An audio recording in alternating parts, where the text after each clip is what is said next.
Yesaya pasal 37 ayat 1-38. Yerusalem luput dari tangan Sanherib. Segera sesudah Raja Hizkia mendengar itu, dikoyakkannyalah pakaiannya dan diselubunginyalah badannya dengan kain kabung. Lalu masuklah ia ke rumah Tuhan.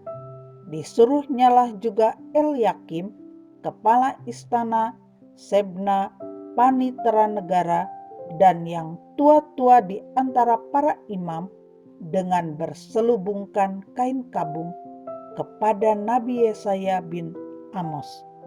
Berkatalah mereka kepadanya, "Beginilah kata Hizkia, hari ini hari kesesakan, hari hukuman dan penistaan, sebab sudah datang waktunya untuk melahirkan anak, tetapi tidak ada kekuatan untuk melahirkannya. Mungkin Tuhan Allahmu sudah mendengar perkataan juru minuman agung yang telah diutus oleh Raja Asyur tuannya untuk mencela Allah yang hidup, sehingga Tuhan Allahmu mau memberi hukuman karena perkataan-perkataan yang telah didengarnya. Maka baiklah, engkau menaikkan doa untuk sisa yang masih tinggal ini." Ketika pegawai-pegawai Raja Hizkia sampai kepada Yesaya, berkatalah Yesaya kepada mereka, "Beginilah kamu katakan kepada tuanmu, beginilah firman Tuhan. Janganlah engkau takut terhadap perkataan yang kau dengar yang telah diucapkan oleh budak-budak Raja Asyur untuk menghujat aku. Sesungguhnya aku akan menyuruh suatu roh masuk di dalamnya, sehingga ia mendengar suatu kabar dan pulang ke negerinya. Aku akan membuat dia mati rebah oleh pedang di negerinya sendiri." Ketika juru minuman agung pulang, didapatinyalah Raja Asyur berperang melawan Libna, sebab sudah didengarnya bahwa raja telah berangkat dari Lakis. Pada itu, raja mendengar tentang Tirhaka, raja Ethiopia, berita yang demikian, "Ia telah keluar berperang melawan engkau."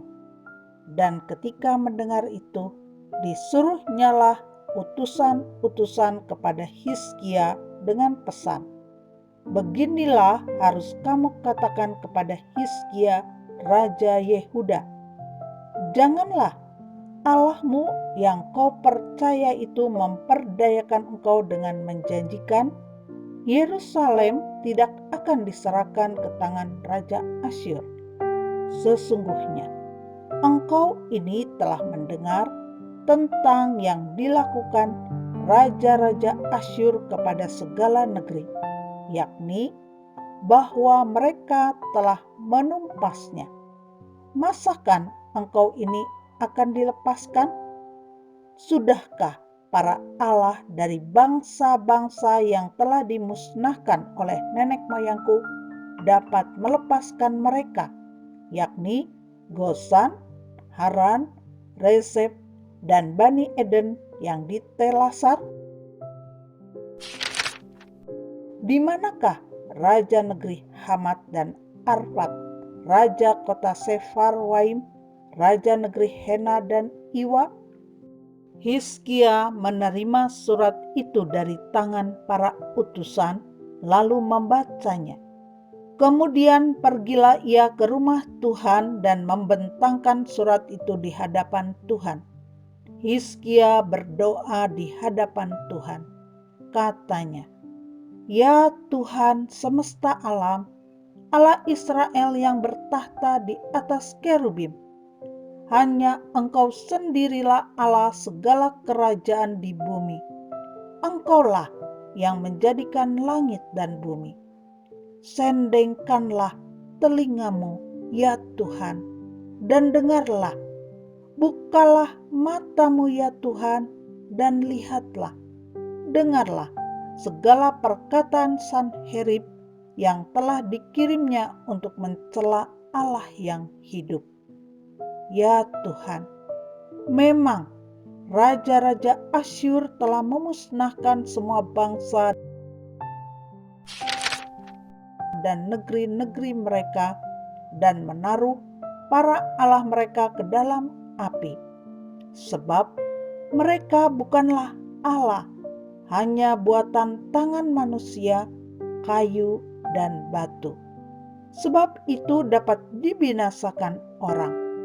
Maka sekarang, ya Tuhan Allah kami, selamatkanlah kami dari tangannya, supaya segala kerajaan di bumi mengetahui bahwa hanya Engkau sendirilah Tuhan. Lalu Yesaya bin Amos menyuruh orang kepada Hizkia mengatakan, beginilah firman Tuhan Allah Israel tentang yang telah kau doakan kepadaku mengenai Sanherib Raja Asyur. Inilah firman yang telah diucapkan Tuhan mengenai dia. Anak dara, yaitu Putri Sion, telah menghina engkau, telah mengolok-olokkan engkau, dan Putri Yerusalem telah geleng-geleng kepala di belakangmu. Siapakah yang engkau cela dan engkau hujat? Terhadap siapakah engkau menyaringkan suaramu dan memandang dengan sombong-sombong?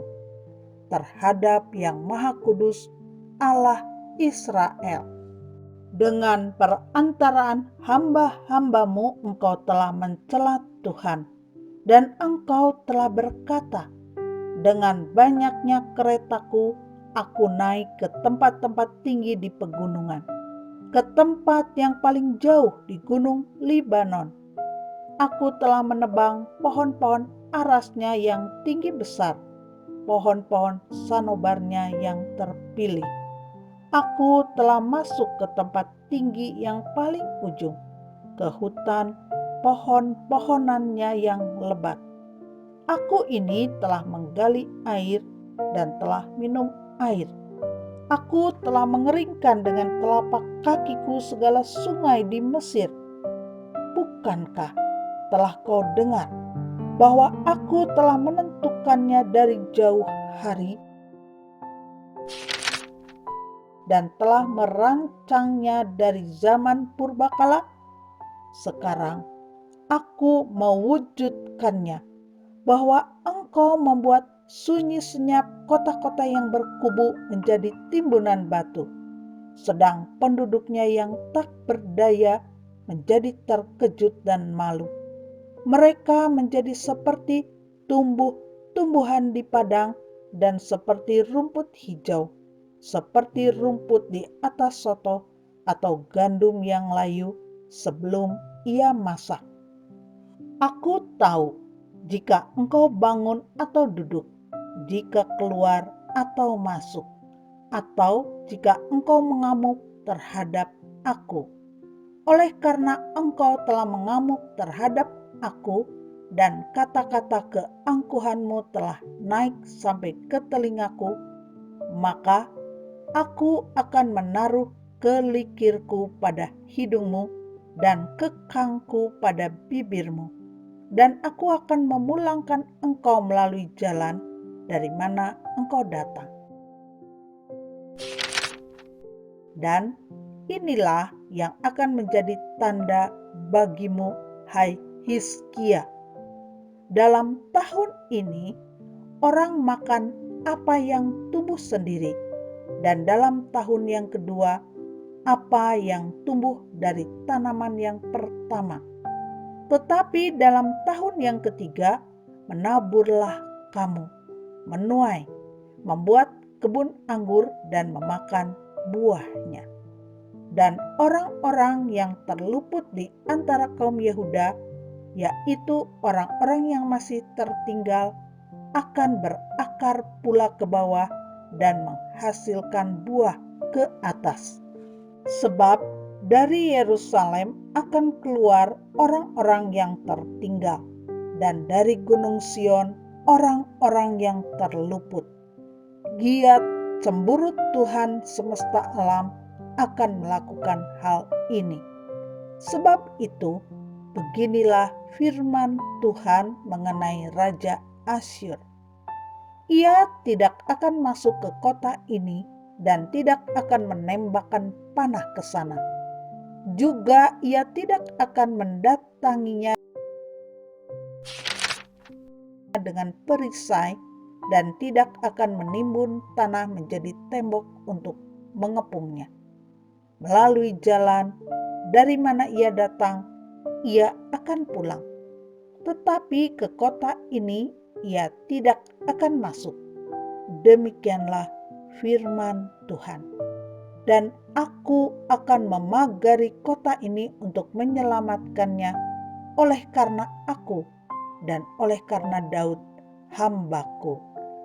Keluarlah malaikat Tuhan, lalu dibunuhnyalah 185.000 orang di dalam perkemahan Asyur. Keesokan harinya pagi-pagi tampaklah semuanya bangkai orang-orang mati belaka. Sebab itu berangkatlah Sanherib, Raja Asyur, dan pulang. Lalu tinggallah ia di Niniwe. Pada suatu kali, ketika ia sujud menyembah di dalam kuil Nisrok, Allahnya, maka Adramelek dan Sarezer anak-anaknya membunuh dia dengan pedang, dan mereka meloloskan diri ke tanah Ararat. Kemudian Esar Hadon anaknya menjadi raja menggantikan dia.